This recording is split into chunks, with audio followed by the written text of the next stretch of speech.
It's the day after the completion of match day 1. There was so much to look forward to.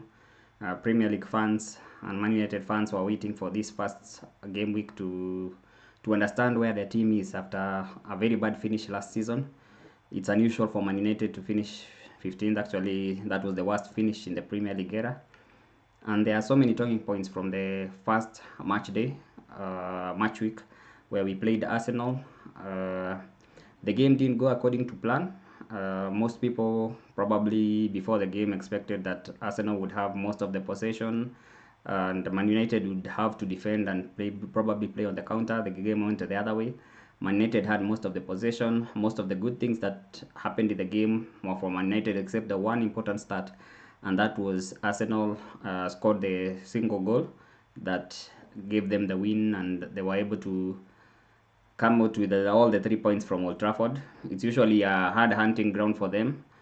Even in our worst state, we always give them a fight, and the game from yesterday showed that we have a lot to present, to fight with this season. Unlike last season, there were areas where we didn't have intensity in our games. We kept making errors. We had low confidence. Immediately we went down 1-0.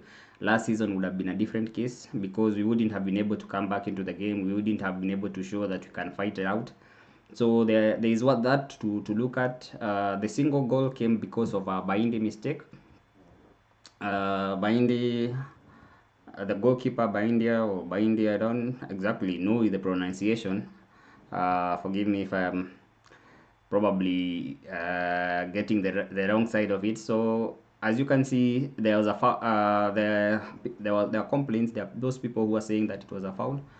Baindi was about to catch the ball, but he was pushed by Saliba and dropped the ball in flip-flopped the ball into the net, close to the net where Calafiori just headed it in. There are those of the view that it should have been, and it was a foul, but there are those who said Panindi should have been stronger. So today there was some development. Former Premier League referee Mark Clattenburg admitted that it was a foul on the goalkeeper because, as you can see, there are two fouls happening. Saliba is holding on to Mount's shirt, trying to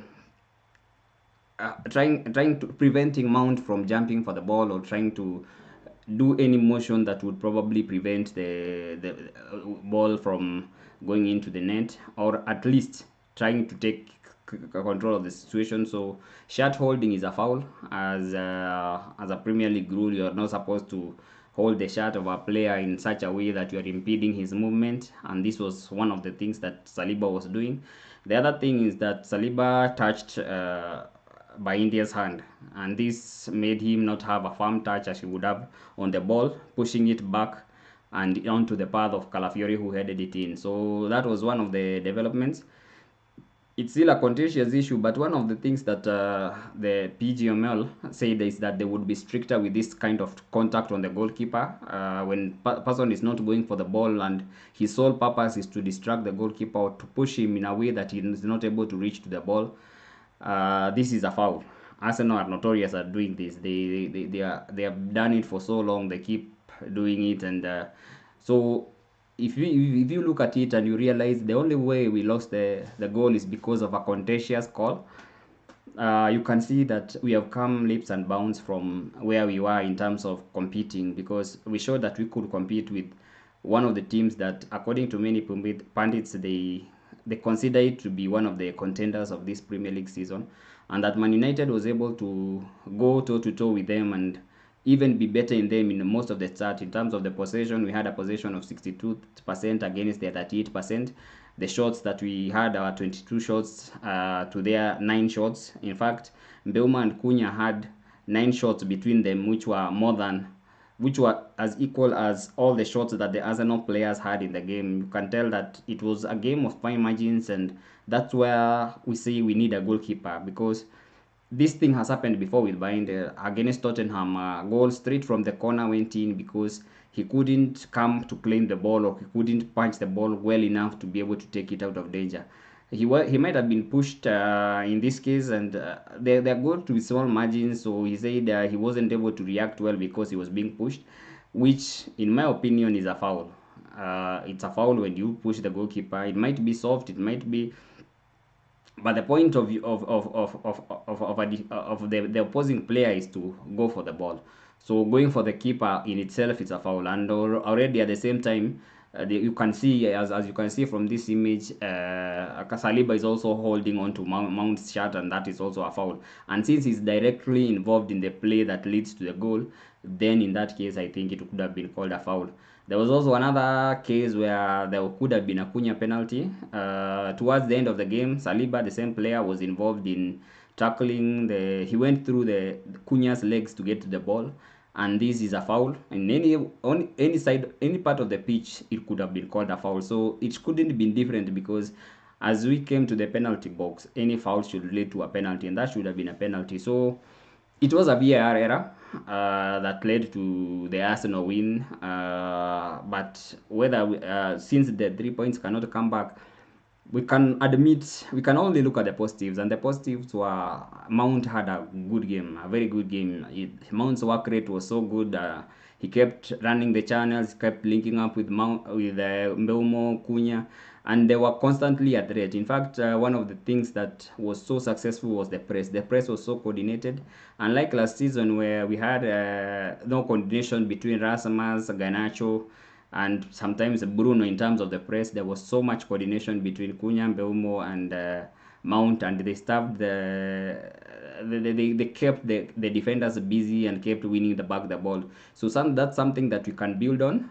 On the issue of the goalkeeper, it's very important. One of the things that all Man United fans can admit is that it's very important that Man United get a goalkeeper, because we have two clownish goalkeepers in terms of the mistakes they make. You can see they are making almost a mistake a game, 2 mistakes a game. Some of these big games don't have many chances. They almost always end 1-0, 2-1. So any single error is gifting the opponents a goal, and as you can see from yesterday's game, Bindi's error proved to be too costly because Arsenal scored that goal and then they went to Scott talk ball full time. They just defended their lead from start to finish, and they have a very good defense. In fact, Saliba and Gabriel are, in my opinion, the best defenders in the league, and they did well to keep our attackers at bay. And the few times that our attackers were able to penetrate that defense, David Raya had a man of the match performance, and you can see the goalkeeper having a match of the match performance. You can say it was a game that was won between the opposing posts, because our goalkeeper gave out a very bad error that led to goal, while their keeper kept them in the game with so many fantastic saves. So, when coming to matters of the goalkeeper, there have been news today about Galatasaray. Galatasaray have been looking to buy Ederson from Man City, and in their pursuit for Ederson for Man City, they are given a bid of 10 million euros, but Man City denied that they couldn't accept that bid. They were looking for around 25 million euros. So some news that have come up is that Galatasaray have placed a bid, or have inquired about Diogo Costa. Diogo Costa, the Portuguese goalkeeper and the FC Porto goalkeeper. And according to an exclusive by Florian Plettenberg, Galatasaray have submitted an official offer for Diogo Costa worth 20 million euros plus add-ons.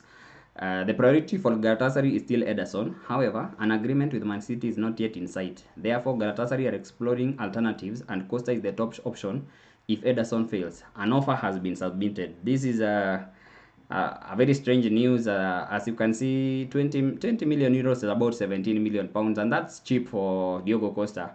According to the valuation, I think the release clause for Diogo Costa is around 60 million euros. So you can see it's a very low ball offer that probably will be rejected at first glance. But if an offer was to be accepted for around 20 to 40 million, then I see there's no reason why Man United cannot swoop in and try to get this keeper. He was one of the goalkeepers that we have been linked in for quite a while. We have been linked in with Donnarumma. Donnarumma, unfortunately, his salary is too prohibitive in terms of the wage structure that we have. We have a very tight wage structure that requires that the new players, the likes of Delete, the likes of Mbeumo, Cunha, all the new players that we have signed have been under a wage of 200,000 pounds a week. we are trying to be diligent in the types of salary we pay to players, because what we have experienced is that we are suffering so much, because when you're trying to sell the players that have not worked out, because not every transfer works out, you find that one of the cases is that of Sancho. As you can see, Sancho's agent has informed AS Roma of their decision not to accept a proposal. Roma had given a 20 million pound proposal to Man United that would have been alone with very easy to activate add-ons that would have led to the buy option of 20 million being activated. So Jadon Sancho was the only remaining part of that deal. So he was supposed to agree the deal with Roma, and if he had agreed to go to the Roma, then Man United would have accepted the 20 million pounds that Roma was offering for him. Unfortunately, he continues to be our worst transfer in terms of the input that he has given us, the fees that we paid for him, the salary that he has been able to accumulate over that time.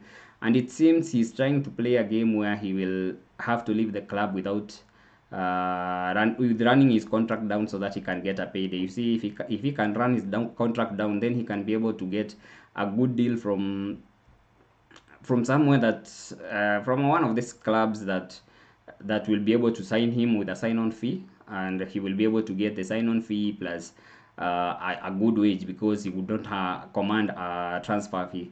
So I think that is his plan. He has rejected so many clubs. He has rejected Chelsea. Chelsea offered, I think, according to Ben Jacobs, 180,000. I think 150 to 180,000 pounds a week for him to continue with his to make his loan permanent. You know he went on loan to Chelsea, but since he rejected their offer, Chelsea had to pay £5 million termination fee because of a provision within the obligation to buy, which is funny. I've never heard of an obligation to buy that had a getaway, but Chelsea shrewd and were able to put a getaway clause in which they could pay in and return Sancho to Man United without buying him. In the case that they could not be able to afford his wages, which are hefty, he's getting around 350,000 shillings in wages, so they could always return Sancho whenever they saw that it was not working. So that is one of the things that you are looking at that is going to be a problem. So players like Diogo Costa, Lamens, goalkeepers like Martinez, they are not on that bigger salary that we cannot be able to match it. It can be within the wage structure, which is 200,000 or below, and that could be the trick to get a new goalkeeper. One of the things that was glaring obvious from that game is that we need a midfielder and we need a striker. We need a midfielder and we need a goalkeeper. And Bindy won't be the solution. Neither will be Onana or even Heaton, because there are those people who are clamoring from Heaton saying he's the better goalkeeper and he should be our starting goalkeeper. But he's still shaky because, as you can see, the post-season friendlies in Hong Kong, there was one of those goals that he conceded that was so easy to concede. And yes, you can say he is not much fit. He's not been playing for a year. And that's a big concern, because you can't be... The lack of match fitness is an issue. It shows that he probably will do better with more game time, but he was never really a Man United type goalkeeper. There's a reason why Man United had to release him and he went on a journey to Burnley and other clubs, because he couldn't quite hack it at Man United. Even now he's the third keeper, and there's always a nostalgic feeling of looking at pre-season friendly games. He has a good game and you think he's going to be the solution, but in my opinion he's still not the solution. We need a good goalkeeper, the likes of Martinez from Aston Villa. Right now already Martinez had a 1 match ban, but that 1 match ban was changed, so he will be ready to play. He will be ready to play for Man United, because he no longer has a match ban. We have Lamens. Lamens can come in, but he's an unknown. He's only been in the Belgian league, and I've not seen much of him, but I think the Premier League demands more of goalkeepers than the Belgian league. So it will be an unknown and it will be a risk. So if you want to an assured player, because at the end of the season we need to be able to be in Europe. Most likely or most preferably we need to be in the Champions League, and one of the ways we can guarantee that is by having a good goalkeeper. Bind gave away 3 points yesterday. It was clear that we probably could have gotten 1 point. We lost everything. So between 1 and 3 points, and if you have such mistakes over an entirety of a season, we can lose at least 15 points. 10 to 15 points losing because of goalkeeping errors is too costly. You cannot be able to lose that much and be able to be in the Champions League race. So one of the things that we need to do with the 2 weeks remaining is to find a goalkeeper. The other things that we have noted today is that there has been reports about Zirkzee. Antonio Conte and Napoli had inquired about Zirkzee, but Man United immediately rejected the offer. According to Mauro Conterio, these are reports from Italy. The Man United said no to Conte. Joshua Zirkzee is not considered on the market. The coach had asked the Napoli management for the Dutchman, immediately contacting United, who would not want to let Zirkzee go. Manchester United instead responded by proposing Rasmus Hojlund to Napoli. So the only thing that we had to tell them is that if they want a player, then Rasmus Hojlund is available, and we can negotiate on that. And Rasmus Hojlund has been a player that the message has been sent to him clearly by Amorim. As you can see from yesterday's game, he was not given game time. He was not even in the squad. In the game against Fiorentina, he was in the bench, but he didn't even get a single minute. So what that is a message that is being sent to him that goals minutes are going to be hard to come by for him this season. And being a World Cup year, he's better off looking for a solution where he can be able to play consistently and be ready to play for his country when the time comes. Conte is a fan. According to Napoli, Napoli inquired about the terms and how they can be able to get Rasmus Hojlund. This comes in the wake of the injury that came to Lukaku. Lukaku got an injury and will be out for around 3 months. So Napoli are in search of a striker, somebody who can step in while Lukaku recovers from injury. And Rasmus is available because, as you saw from the Arsenal game, he didn't get a single minute. He wasn't even in the squad. Ruben Amorim, after the game, was commented and said that we needed a striker in that game. So that's so damning if your coach says that you need a striker and you are there, but you are not even considered, you are not even in the game. Mount played in a striker role. In some parts, even Cunha was able to play in a striker role. They kept interchanging. So what that tells you is that you are not figuring his thoughts. And considering that this season we are probably going to be having 1 week a game, one game a week in the Premier League, and maybe some few games here. If you play all the Carabao games at like 8 games, and the FA Cups like 7 games, so in totality you have around 53 games. And with the depth we have we have at striker, we have Benjamin Sesko who came in. We also have Zirkzee who can play there. He's tried out Mount. He's going to try out Mbeumo, Cunha. So you can tell that he has no plans for Rasmus Hojlund, and he's trying to find a way in which they can offload the striker either on loan with an option to buy or an obligation to buy, because he's surplus to requirements. The performance from last season must have convinced Amorim that he's not the striker for him. You can see in other news, AC Milan were also discussing via intermediaries the numbers of Rasmus Hojlund deal. They understand that the details should be 6 million euros fee or a loan fee with a 45 million euros buy option clause. The salary cover. This is good for Man United because Napoli, having entered the race, then shows that one of Napoli or AC Milan will be fighting for his signature. So we can be able to recoup the book value. I think his book value is around 34 million pounds at the moment. This is third season. He was bought for around, I think, 64 to 72 million. So his book value is about around 34 million pounds to 42. He wasn't bought. There were add-ons that were in the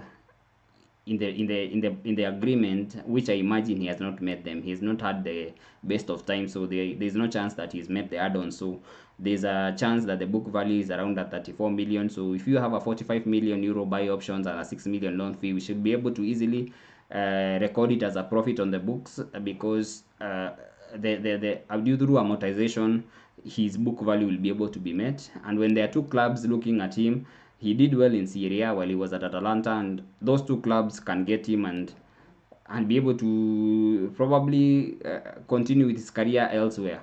Fabrizio also spoke about it. Alex Crook also spoke about Rasmus Hojlund, his team are slowly coming to terms with the fact that his career in Man United is over.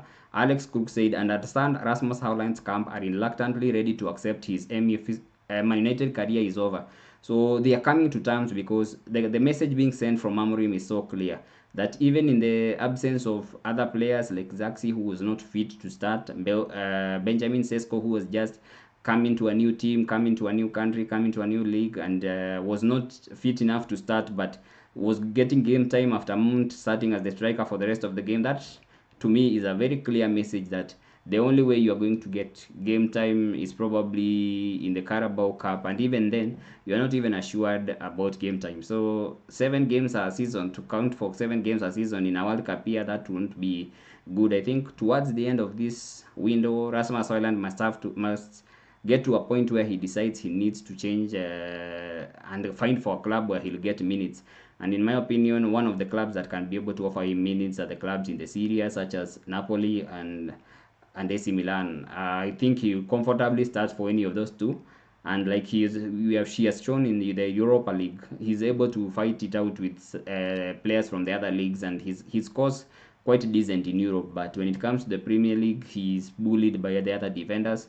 So I think that was one of the transfers that we are going to look at this season in terms of how it's going to look, how they're going to change the how we are going to change the landscape of Man United's team, because we need to change to reduce the squad size. We have very few games this season, and having few games means you have to have a tight knit squad. Some of the players that we have been able to offload, the likes of Toby Collier, Harry Amas, I think Chidobe will also probably go on alone because he needs game time. And from what I saw, Cunha and Velmo are the types of players who plays 90 minutes probably every week. There's also Ahmad who can be able to play.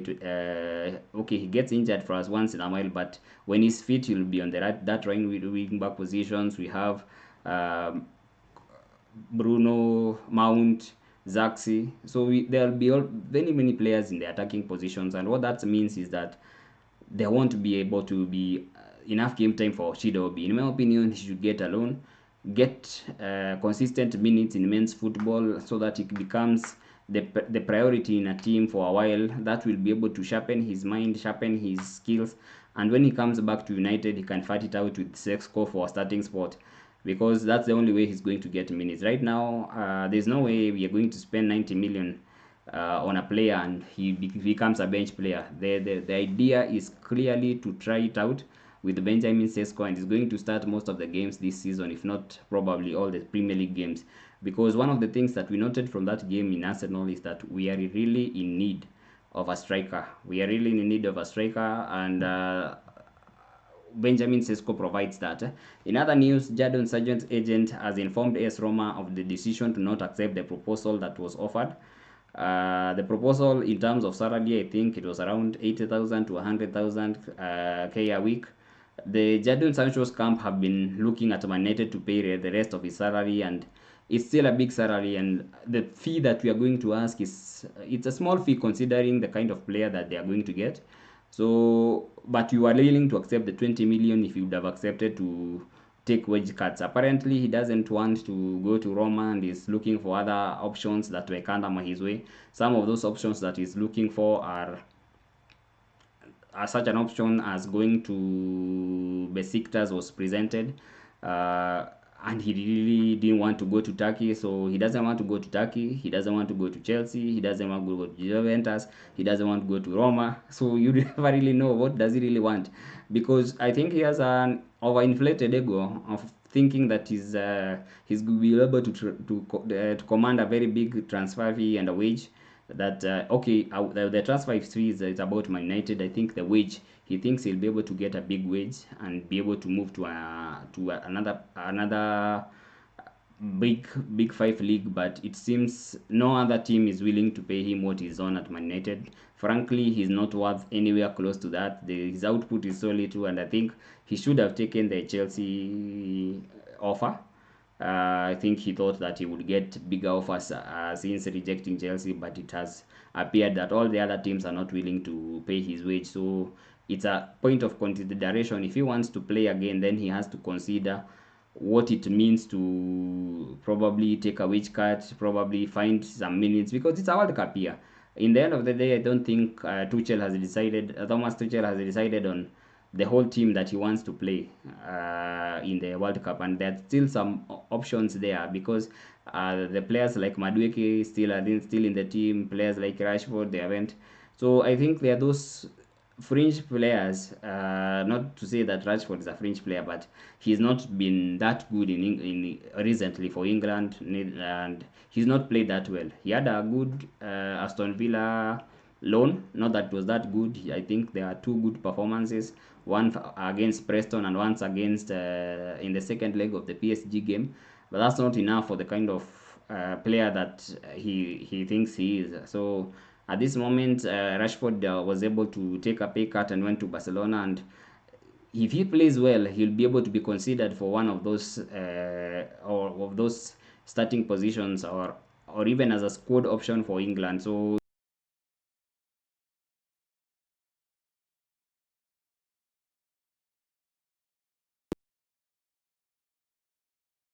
you can continue thinking about how the team can be able to sell some players. Garnacho is supposed to be going to. He only wants to go to Chelsea. Chelsea have been inquiring about him, but they are lowballing Man United with a very low offer.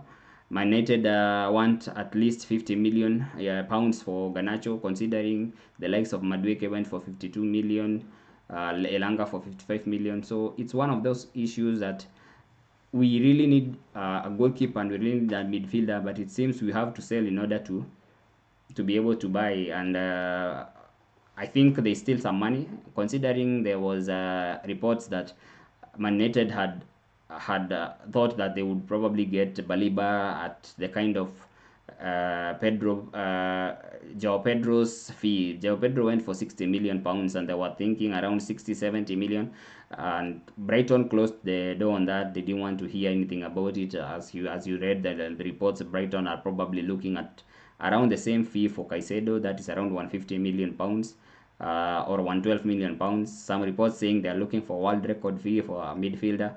So when you think about that, you see it's going to be a difficult. I don't know what Man United were thinking, trying to get him at 60 million. I think that's a low fee, and Brighton were never going to sell for 60 million. That is a low fee for midfielder. They consider him in the group of midfielders like Rice, who went for more than 100 million pounds. They consider him in the group of Jude Bellingham, also went for 100 million pounds. Caicedo went for 115 million pounds, even Enzo for 120 million pounds. So we won't be getting him for 60 million. In fact, it was more of a joke to think that we would be able to get him for 60 million. Brighton are very good, savvy negotiators, and they never go down on their price. If they say they want 100 million at least, they are going to get 100 million. So I was thinking the money, because we were in it and we were trying to, there's around 60 million lying around. We can be able to get a goalkeeper, so maybe Martinez, Donnarumma, and if not for the goalkeeper, then we cannot get a midfielder. We need really a midfielder. We look to the likes of Hojlund from Sporting, and we also been linked to Adam Wharton. So those are the things that we are going to be following up for the next 2 weeks, and hopefully we'll keep bringing you news and discussions about Man United, and understanding what it takes to be able to build this team back to the top, because there was so much encouraging signs from yesterday's game that there's something being built. One of the things is there are messages being sent. Ruben Amorim was sending a message to Onana. He didn't even select him in the squad. He was sending a message to Rasmus, who was not selected in the squad. I think he needs those sales in order to be able to get a goalkeeper. We have been constantly reading in the news that Onana is preventing us from getting a goalkeeper, because the club wants to be able to sell Onana first before they get a goalkeeper, or at least get some inclination from him that he's willing to take on another offer from another league, maybe the Saudi league. And Onana is determined to fight for his position. He thinks he's still the better goalkeeper, and he thinks he can still prove people wrong. But 2 seasons in a row, he has proven that he's not at the level where we expect a Man United goalkeeper to be. So there's going to be that we are going to people we need to follow up on such things and to understand that Man United needs a good goalkeeper. Any top team needs a good goalkeeper. You can see Man City has Raya, he's a top goalkeeper. Arsenal has Raya, who's a good top keeper. Man City have Ederson, Ortega, and Trafford had a good game against Wolves. So you can see in terms of Liverpool have Alisson Becker. Those that level of goalkeeper, you need that level of goalkeeper in order to be able to be at the top level.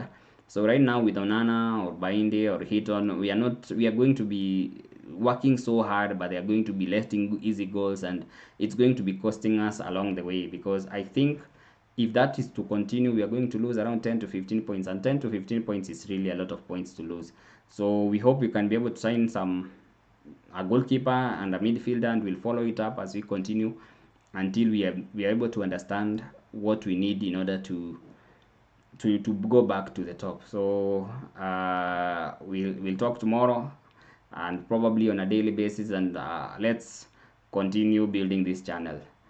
Have a good night.